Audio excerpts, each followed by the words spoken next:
I don't know where to start. Maybe with the night everything changed.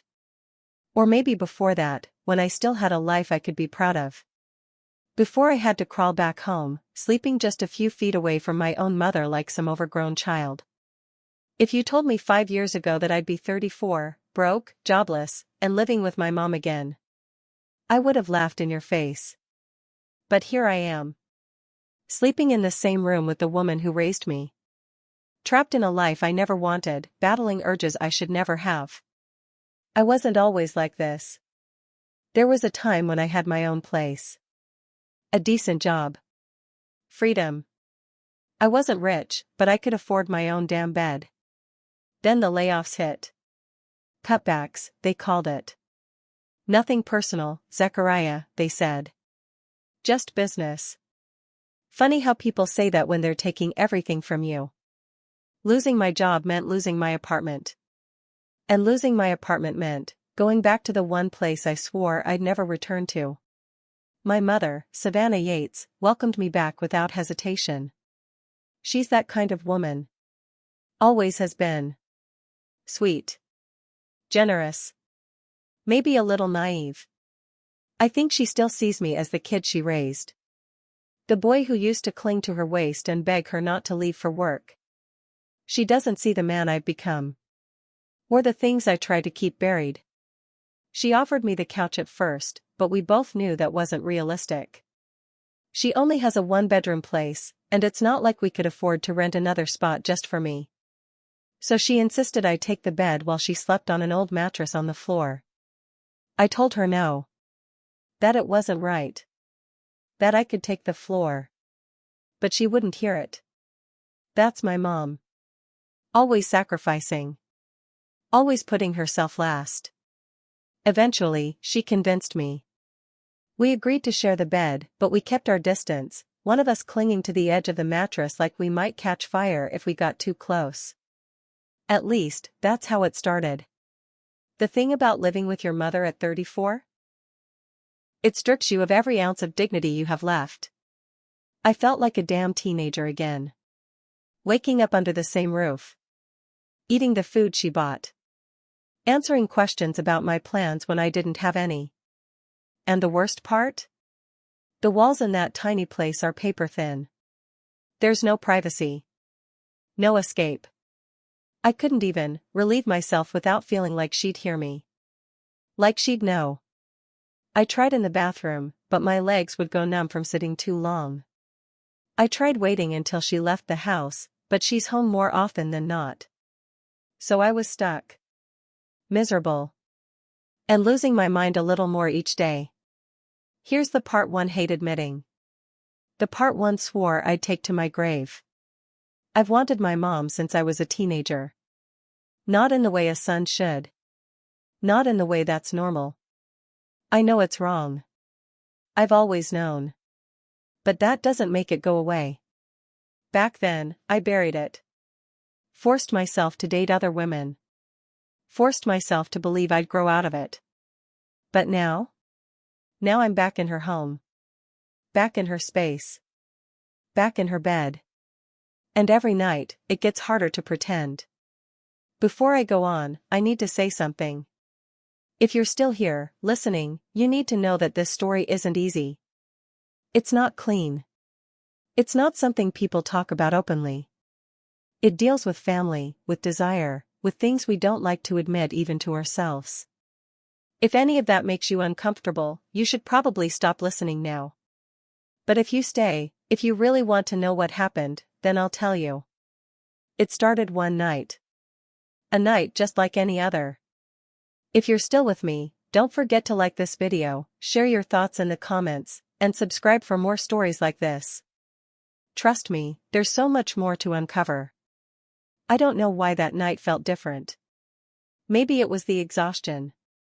Maybe it was the weeks of pent-up frustration. Maybe it was the way the room felt smaller than usual, the air thick and suffocating, like the walls were closing in. Whatever it was, I couldn't sleep. I lay there staring at the ceiling, my body restless, my mind racing, my skin itching with something I couldn't shake. The room was dark, the only light coming from the street lamp outside, a dull, hazy glow leaking through the blinds. The clock on the nightstand blinked back at me, mocking me with every passing second. Beside me, Savannah slept soundly, her breathing slow and even, her body curled slightly toward the edge of the bed. I could feel the warmth of her presence, the subtle rise and fall of her chest beneath the covers. It was nothing new. We had been sharing this bed for weeks. But that night, something was different. I felt different. I tried to ignore it. Tried to focus on anything else. The hum of the refrigerator in the other room. The distant sound of a car passing outside. The rhythmic ticking of the clock. But nothing worked. The more I tried to push it away, the stronger it became. That hunger. That ache. That unbearable need clawing at the edges of my sanity. I turned onto my side, then onto my back again. Adjusted the pillow. Pushed the blanket down, then pulled it back up. It didn't matter what I did. The pressure in my chest wouldn't let up. The tension in my muscles wouldn't ease. And all I could think about was the unbearable heat pooling low in my stomach, the need crawling beneath my skin like a sickness. I told myself to stop. That it was wrong. That I should get up, leave the room, splash cold water on my face and clear my head. But I didn't move. I just lay there, trapped in my own body, drowning in my own thoughts, my pulse hammering in my ears. And then, before I could stop myself, before I could even fully process what I was doing, my hand was reaching for my phone. I shouldn't have. I knew I shouldn't have. But I did it anyway. I plugged in my earbuds, the cord brushing against my bare skin, sending a shiver down my spine. My fingers moved on their own, muscle memory guiding them as I scrolled through the screen, searching. Looking for something, anything, to ease the ache. And when I found it, when the video started playing, my breath caught in my throat. It wasn't just any video. It was exactly what I knew I shouldn't be watching. The kind that fed into every dark thought, every shameful fantasy, every twisted desire I had spent years trying to bury. The kind that made my stomach knot with guilt even as my body reacted in ways I couldn't control. The kind that made my pulse stutter and my skin prickle with heat, made the blood roar in my ears until the rest of the world disappeared. Until nothing existed except for the flickering images on the screen and the woman sleeping beside me. I tried to be quiet. So quiet. Barely moving, barely breathing, my body locked in place as I let the moment swallow me whole. I told myself it wasn't real. That it was just a fantasy. That it didn't mean anything. But deep down, I knew I was lying. I knew exactly what I was doing. And I knew that if she woke up, if she turned over and saw me like this, everything would be over. And then, she moved. My body went rigid, my breath catching in my throat so fast it hurt. My fingers clenched into the sheets, my heart beat a deafening thunder in my ears. She shifted, just slightly, a soft sigh escaping her lips as she rolled onto her back, her arm brushing against mine for the briefest second. The warmth of her skin burned through the fabric of my shirt, sent a jolt straight down my spine. I didn't move. I didn't even blink. I just lay there, frozen, waiting. Was she awake? Had she felt it? Had she seen? I watched her, my pulse hammering against my ribs, my stomach twisting into knots so tight I thought I might be sick. Her face was still, relaxed, her lips slightly parted as she breathed in and out, slow, steady. But something felt wrong. Off. The air in the room had shifted, charged with something I couldn't name. Or maybe it was just my paranoia. Maybe it was just my own guilt, my own shame, choking me from the inside out. I waited. Waited for her to stir again, for her eyes to flutter open, for her to turn her head and look at me. But she didn't. She only let out another slow, sleepy breath and rolled away from me, back toward the wall. It should have been a relief. It should have made me stop. But it didn't. It only made me feel more reckless. Morning came too fast. The first rays of sunlight slipped through the blinds, painting the room in soft gold. Savannah woke up first, stretching lazily before sitting up, rubbing the sleep from her eyes. I stayed still, my back to her, pretending to be asleep. I couldn't look at her. I couldn't face what I had done. I could still feel the heat of the night clinging to my skin, the weight of my own shame pressing down on my chest. She didn't say anything. Just got up, left the room, the door clicking shut behind her. And as soon as she was gone, I let out the breath I hadn't even realized I'd been holding. I should have felt relieved. I should have promised myself I'd never do it again. But I didn't. I just lay there, staring at the ceiling, replaying every second of the night before. The way she had moved. The way her body had shifted closer to mine. The way I had wanted so badly for her to wake up and see me. I hated myself for it. Hated the thoughts that ran through my mind, the ones I couldn't seem to stop. But no matter how hard I tried, no matter how many times I told myself it was wrong, I couldn't stop thinking about it. Couldn't stop wanting more. That night, something changed. And from that moment on, there was no going back. Something changed after that night.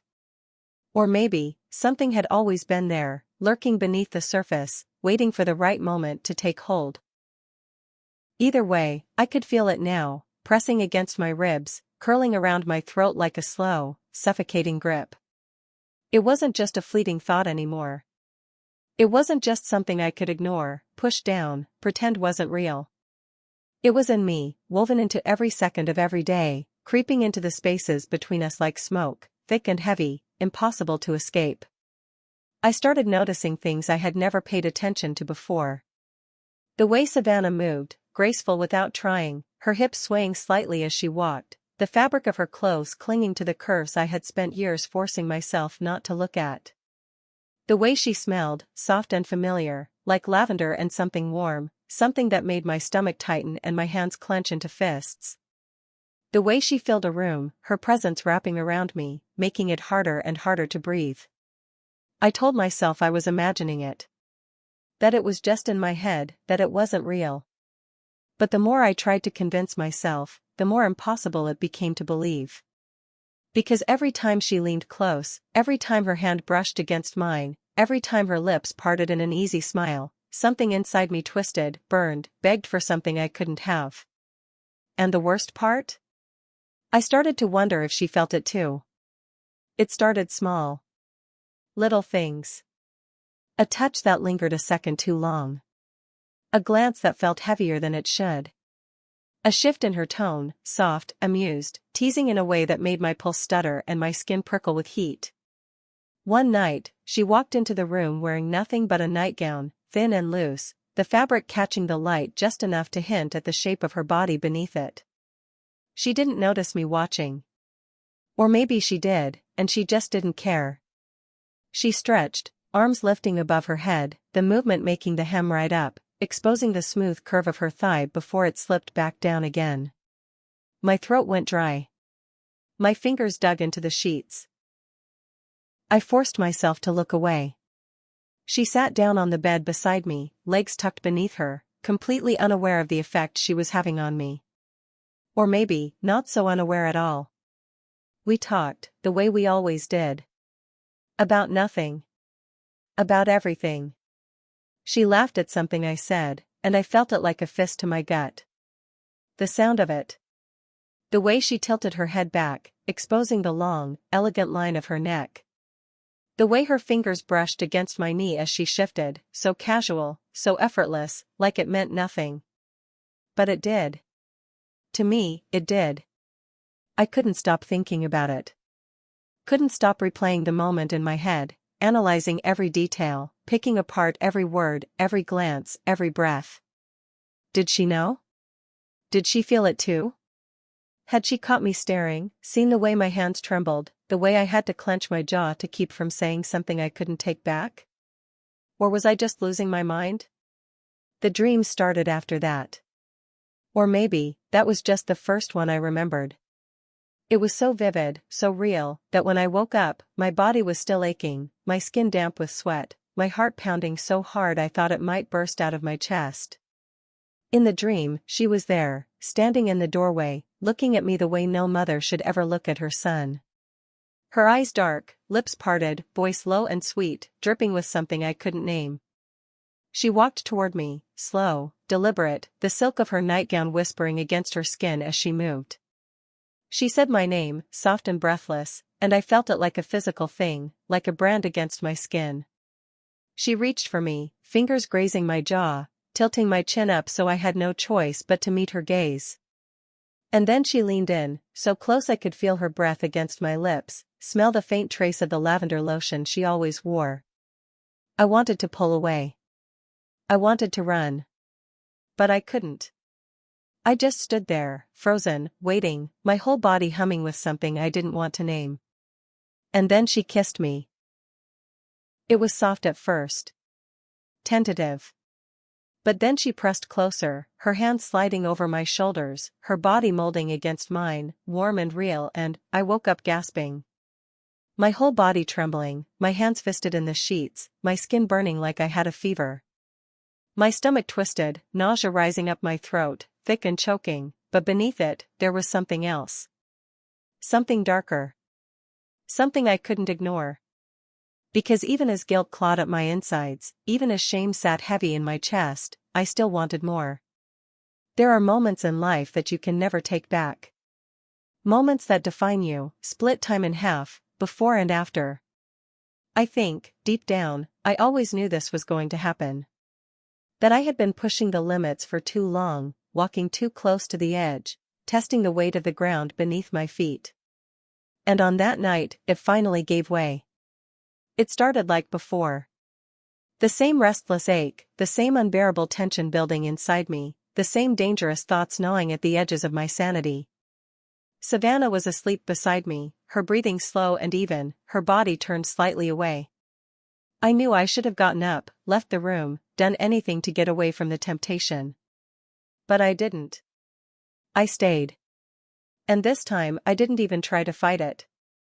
I reached for my phone, plugged in my earbuds, let my fingers move over the screen like they had so many times before. But this time I didn't hold back. I wasn't careful. The hunger was too strong, the need too overwhelming, and the reckless part of me, the part that had been growing stronger with every passing day, was done pretending. I don't know how long it lasted. Time blurred, lost in the haze of my own indulgence. But then, out of nowhere, everything shattered. The bed shifted. A breath, sharp, quick. And then, movement. My body went cold, my pulse a frantic hammer in my throat. I didn't want to turn my head. I didn't want to look. But I had no choice. She was awake. Eyes half-lidded, face turned toward me, brows slightly drawn together like she wasn't sure if she was still dreaming. The air between us turned electric, heavy, suffocating. My stomach lurched, the weight of my own actions crashing down on me all at once. I had been caught. There was no talking my way out of this, no excuse that could undo what she had just seen. The silence stretched, unbearable, unending. And then, finally, she spoke. "What are you doing?" Her voice was quiet, almost too soft, but there was something in it, something unreadable, something that made my chest tighten like a vice. I couldn't answer. My tongue felt heavy, useless, trapped in my mouth. 1,000 thoughts ran through my head, 1,000 ways to explain, to lie, to make this moment disappear. But none of them would work. She had seen everything. I wanted to run. I wanted to close my eyes and wake up somewhere else, someone else. But there was nowhere to go. Nowhere to hide. So I did the only thing I could do, I froze. Savannah didn't move. Didn't look away. She just lay there, watching me, her expression impossible to read. I waited for her to yell, to recoil in disgust, to demand that I get the hell out of her house. But she didn't. She just stared, her face caught somewhere between confusion and something else, something I couldn't name. And that was worse. That silence. That uncertainty. That heavy pause where anything could happen. I opened my mouth, desperate to say something, anything, to make this moment less unbearable. But the words wouldn't come. What could I possibly say? Sorry? It wasn't what it looked like? But it was. It was exactly what it looked like, and we both knew it. I expected her to be angry. I expected her to be disgusted. But she wasn't. Or if she was, she didn't show it. Her eyes searched mine, slow and careful, like she was looking for something, some kind of explanation, some kind of truth she hadn't been willing to see before. And then, after what felt like an eternity, she sighed, closed her eyes, and turned onto her back, staring up at the ceiling. That was it. No shouting. No accusations. Just a single breath, a single movement, and then silence. I lay there, frozen, waiting for something more. Waiting for the explosion. Waiting for her to get up, to leave, to tell me I had crossed a line that could never be uncrossed. But she didn't. She just stayed there, breathing, thinking, lost in whatever thoughts had taken hold of her. Did she already know? Had she suspected before? Had she seen the way I looked at her, felt the way the air between us had been shifting, thickening with something neither of us wanted to name? And if she had she wanted it, too? That thought made my stomach twist, sent a sharp pulse of something dangerous through my veins. I hated myself for it. Hated that my body still responded to the moment, that my heart still pounded for all the wrong reasons. But I couldn't help it. It was too late. Too far gone. Minutes passed, long and stretched thin, and then, without a word, she got up. The mattress shifted beneath her weight, the rustling of sheets the only sound in the room. I held my breath, waiting, watching as she walked toward the door. She didn't look at me. Didn't acknowledge me. Just left, disappearing into the hallway, leaving me alone in the darkness with nothing but my own shame. The next day, everything was different.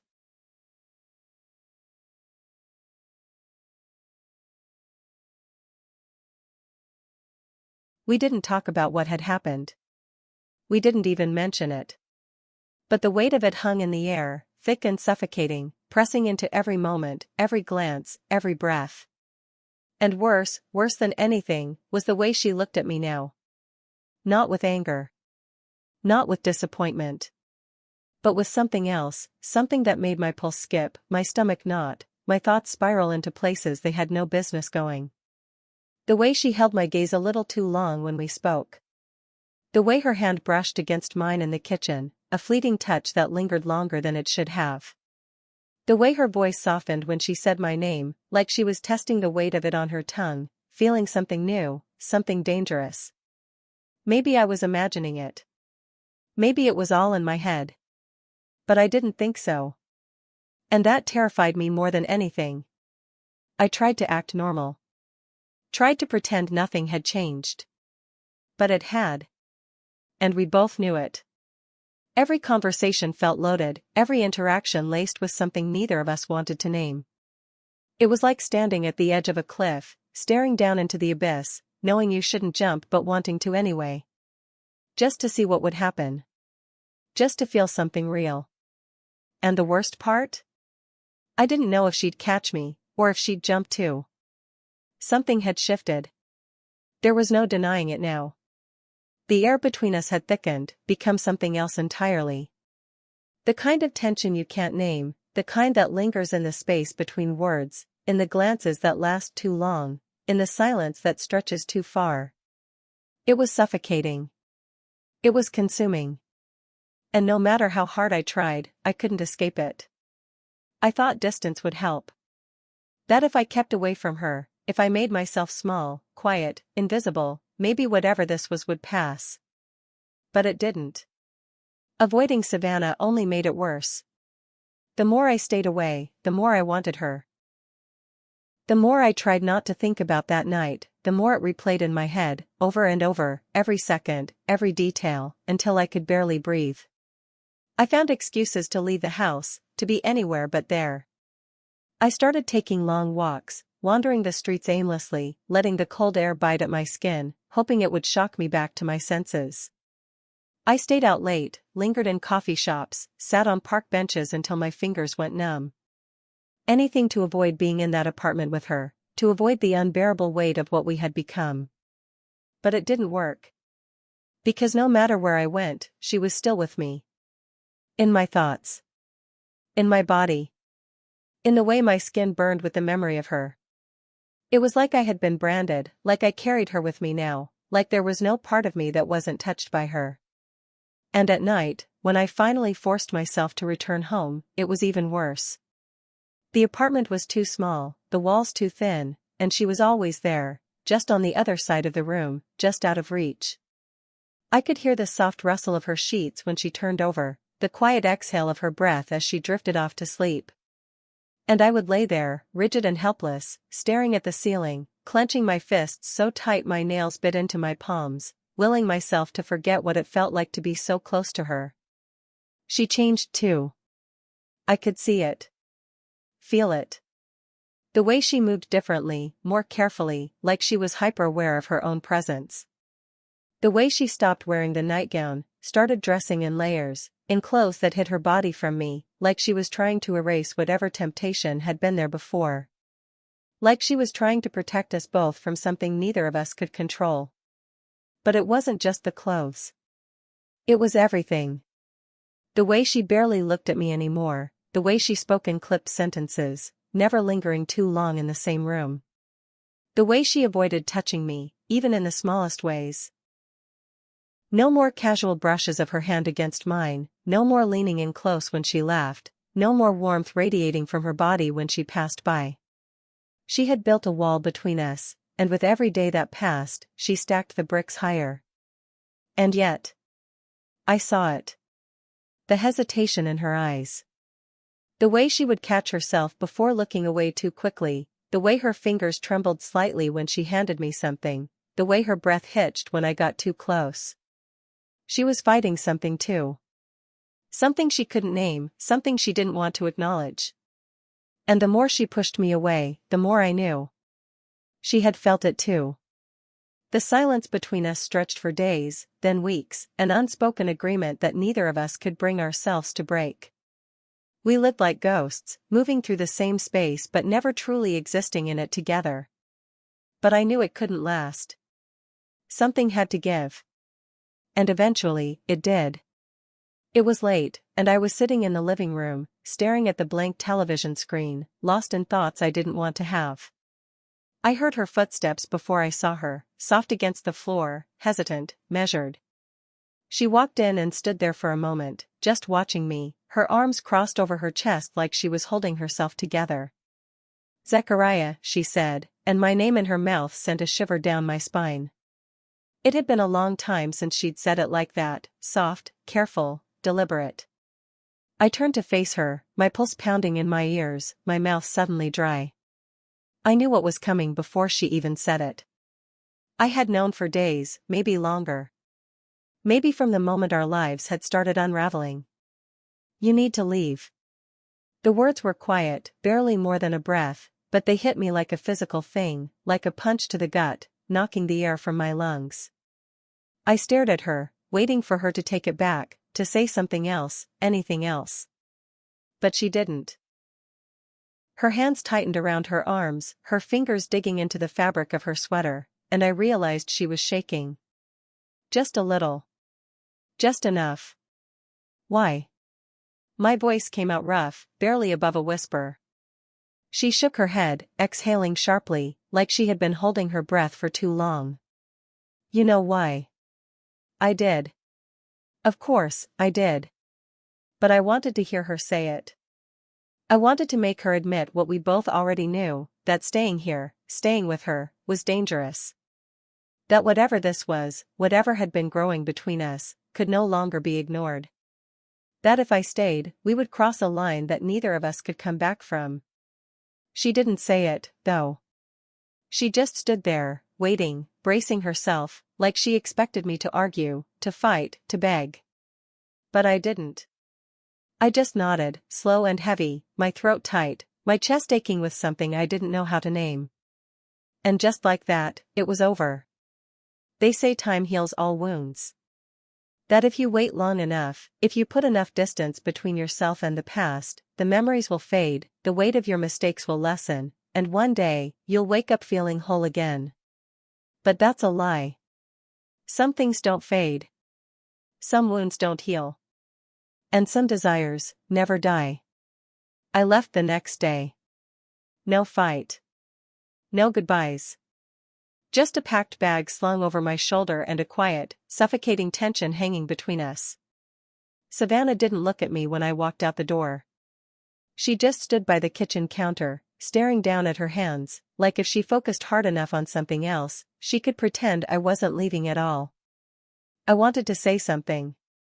I wanted her to stop me. But she didn't. And maybe that was for the best. With no money and nowhere to go, I ended up on a friend's couch, sleeping on a mattress that smelled like old beer and stale cigarettes. It wasn't much, but it was something. A place to be. A place that wasn't hers. But even though I was gone, I wasn't free. I carried her with me. In the way my body tensed at night, expecting to hear her soft breathing beside me. In the way my fingers twitched with the memory of her warmth, the ghost of something that had never truly happened, but had come so damn close. In the way my dreams refused to let her go, trapping me in endless loops of what-ifs and almosts, pulling me back into that bed, into that unbearable silence, into the moment she had turned to me in the dark and asked the question I had no answer for. Was it real? Or had I imagined it all? Savannah never spoke about that night again. She never called. Never reached out. As far as I knew, she had erased me completely, wiped me from her world like a stain she